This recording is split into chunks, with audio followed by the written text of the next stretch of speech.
Well, hi everyone, and welcome to Rob Evans 365. It's day number 386, and it is Friday. And I just wanted to talk to you about the importance of looking after your inner health and doing some checks from time to time to make sure that you know exactly what's going on with your body and how it's functioning. So if you've been following my podcasts and you've listened to every single one up to now, then you will have heard this message before.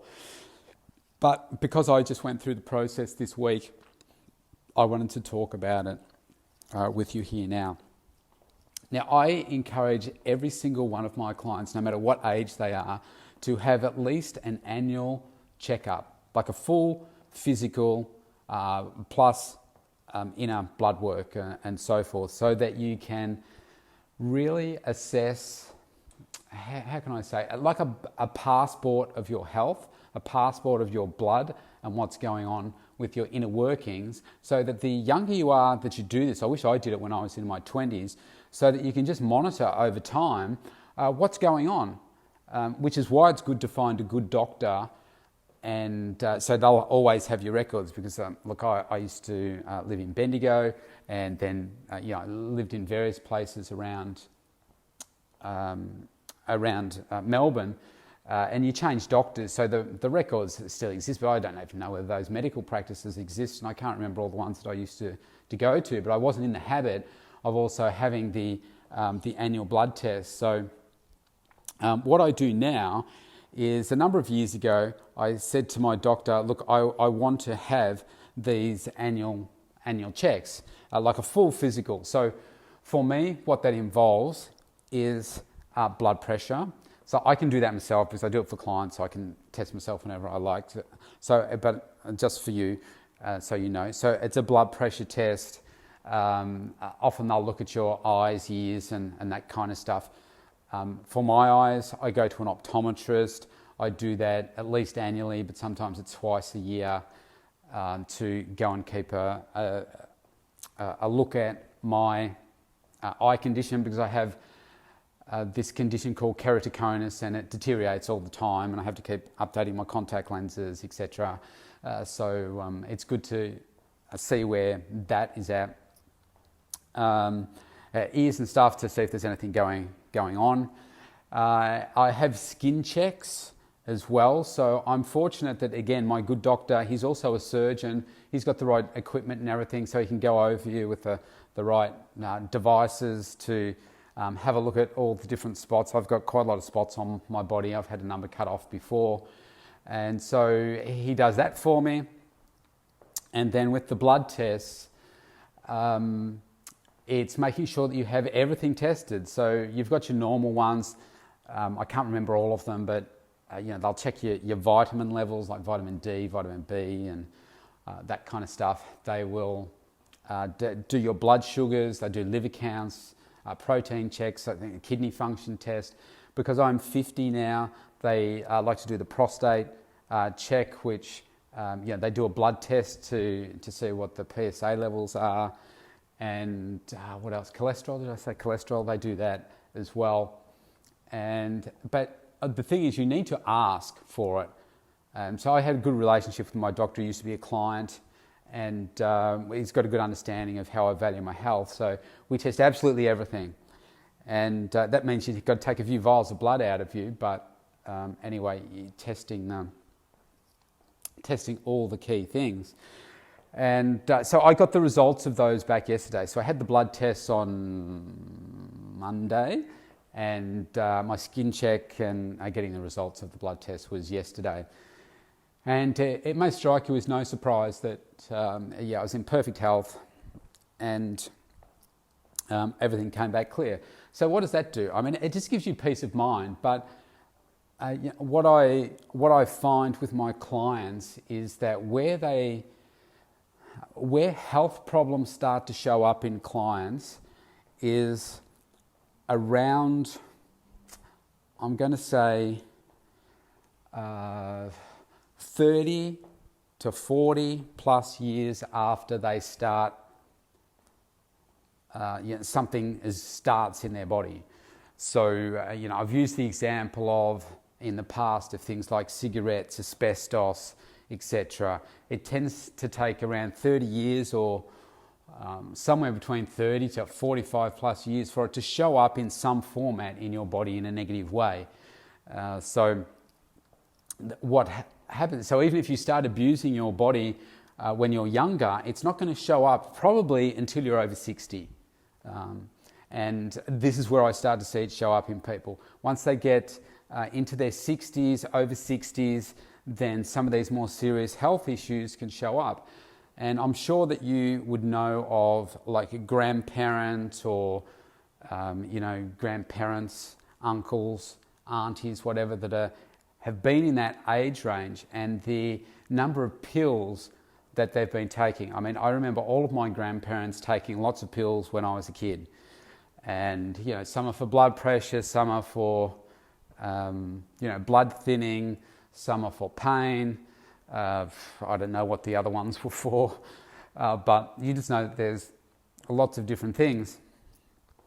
Because that's just the way of it, isn't it? It seems that people get older, they see their doctor, the doctor prescribes a pill for something, hoping to fix one thing, that creates another one, so you need to take this one to circumvent that. Like I think about my dad, he was taking, I think about 4 or 5 pills a day up until, the last week of his death, all designed to do one thing, counteract something else. And no one wants to live like that. It's not a good way to live. So the point is that these things don't show up in your body until much, much later. And then you find, surprisingly, that, people seem to want to live their whole life till they retire, so that when they retire, they can do whatever it is that they like.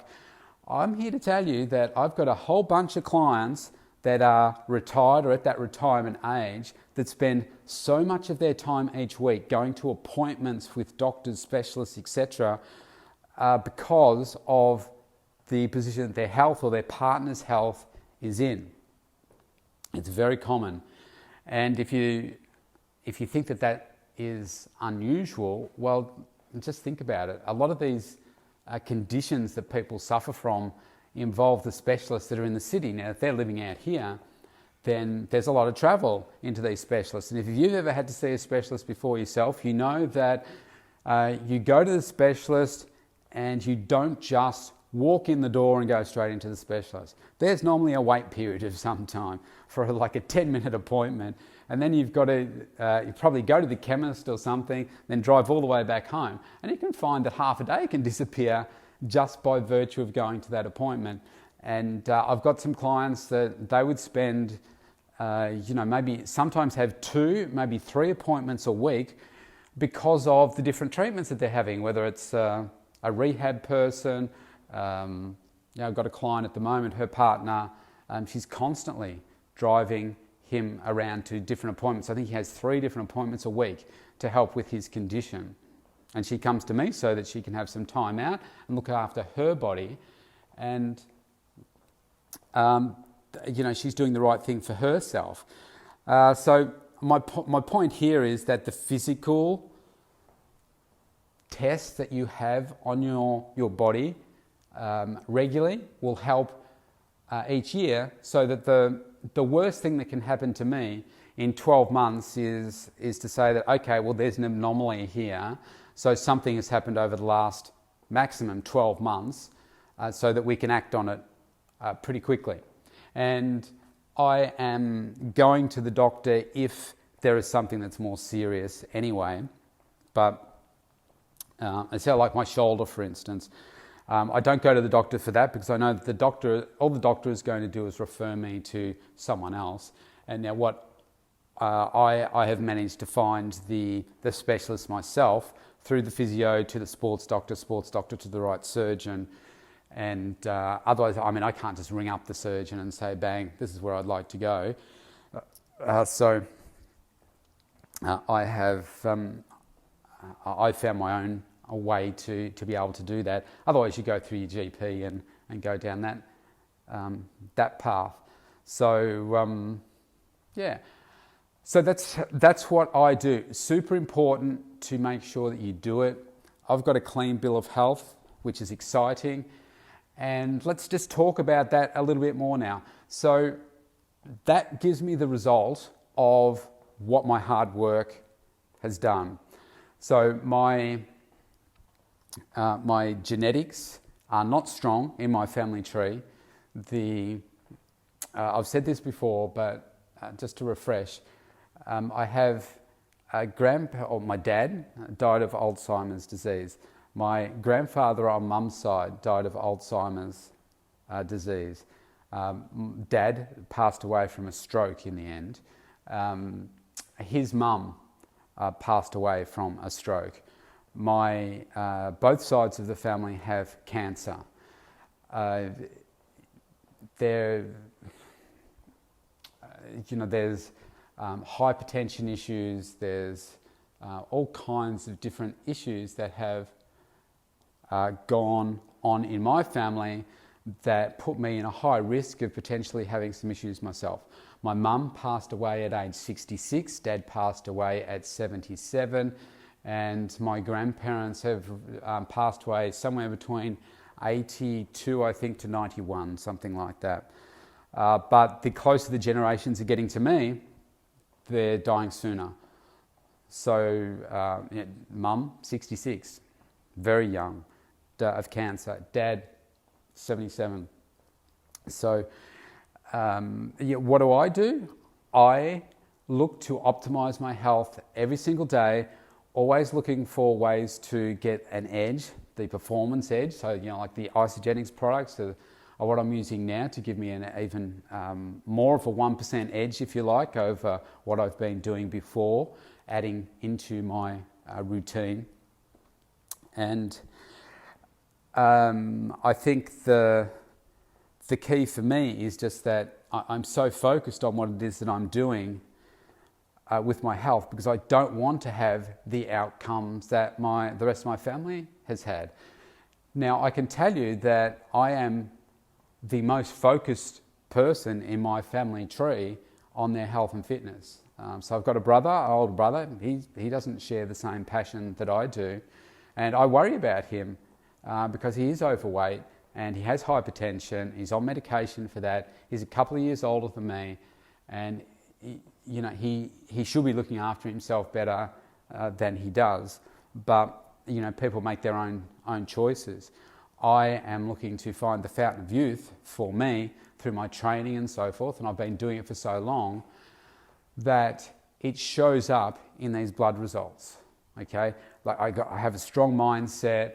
I'm driven towards making myself better and stronger each day, and it works.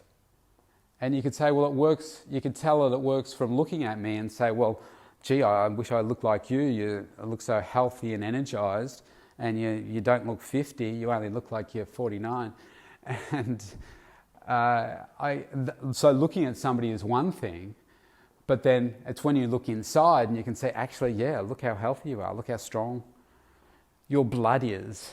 How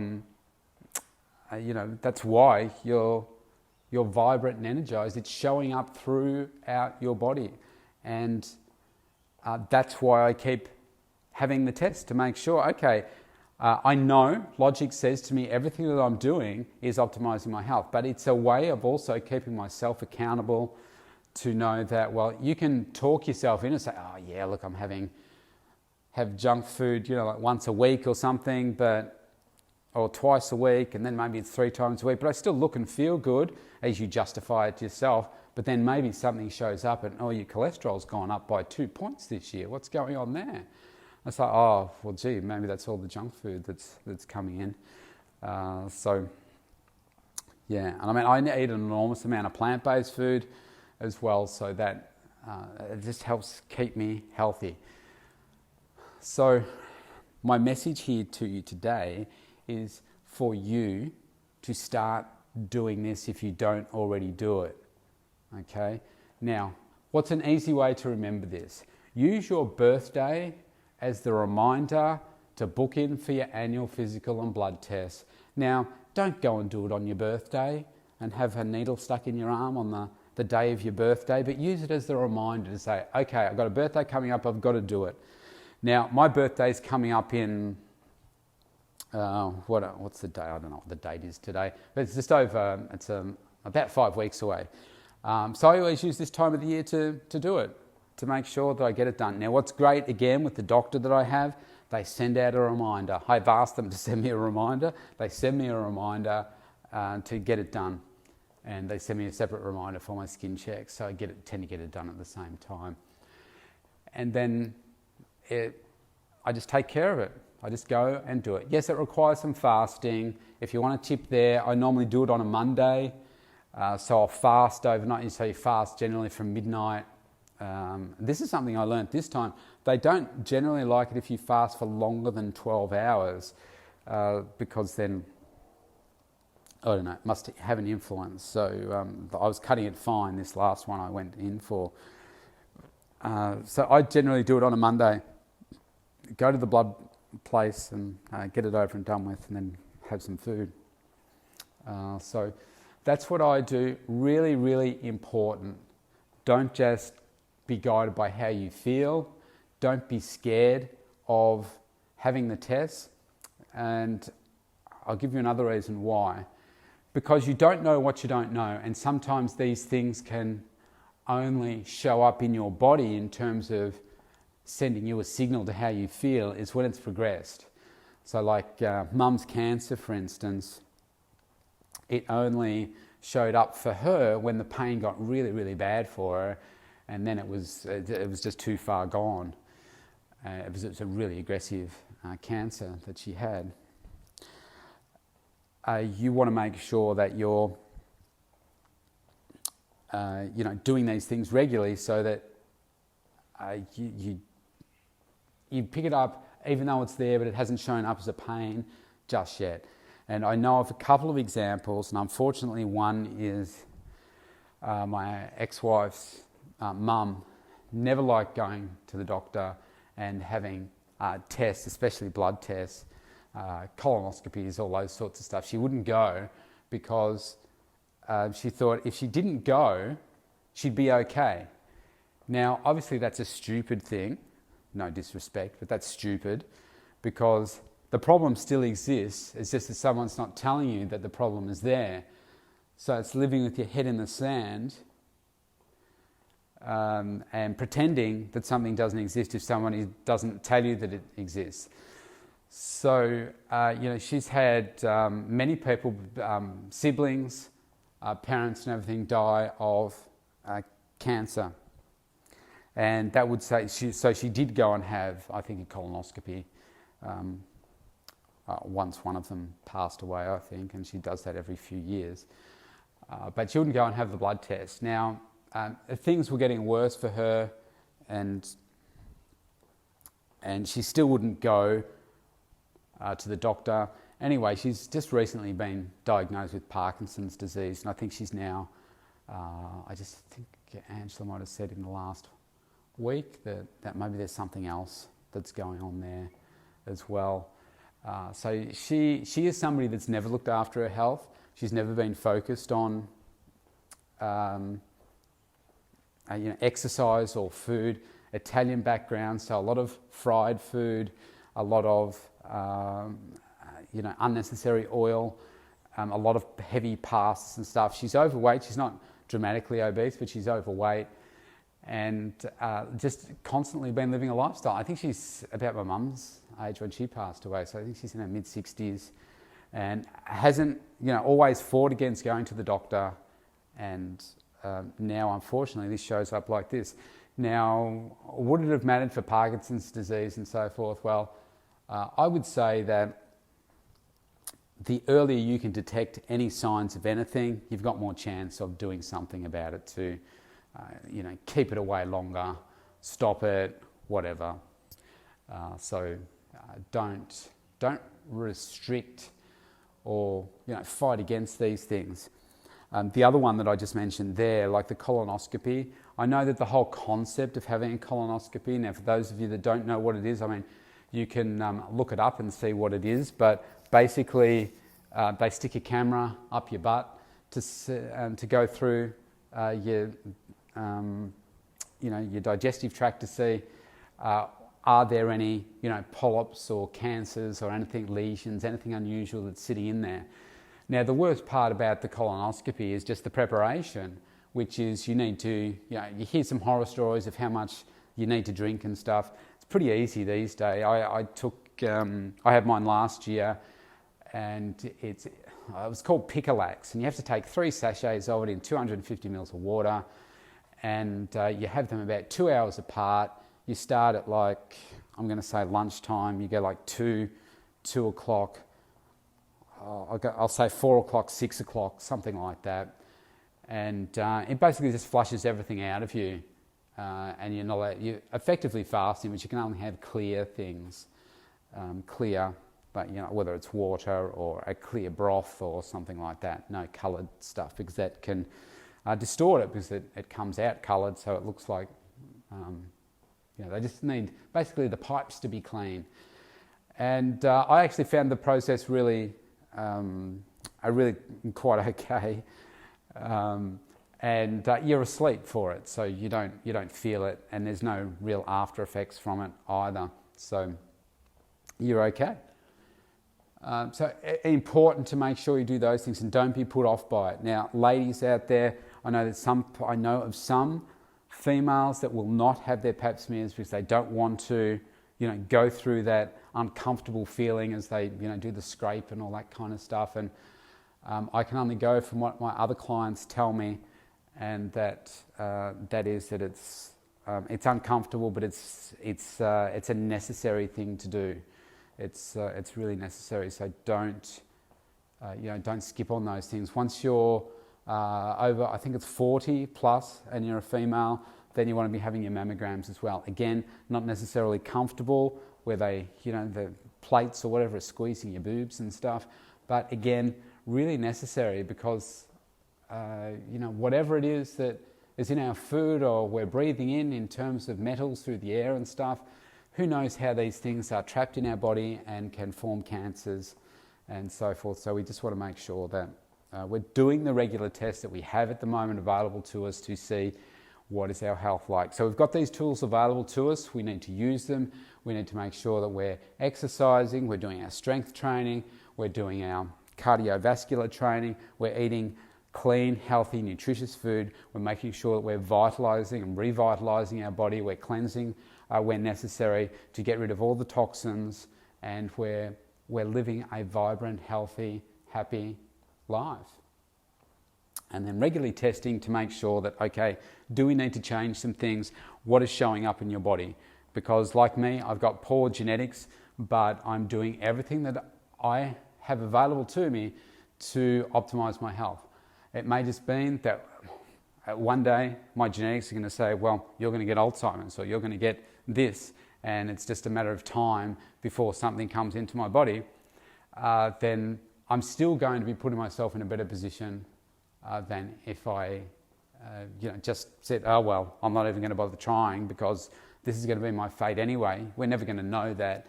I'm just going to do the best that I can for my body and maximize my life while I'm here. So you've got that opportunity too. So let's start it by saying, okay, let's book in for the annual physical, have your blood pressure done, have your bloods done. If you're a lady and you haven't had your other tests done too, like your pap smears, mammograms, all that kind of stuff. Have the discussions with your doctors. Make sure that you've got a good trusted doctor. If you need to have if you're over 50, then you should be having a colonoscopy. If you've never had one, I recommend you go and have one. And just make sure that everything's good. So that's my health tip for today. Stay healthy, stay strong. Have a great day. Have a great day. Have a great day.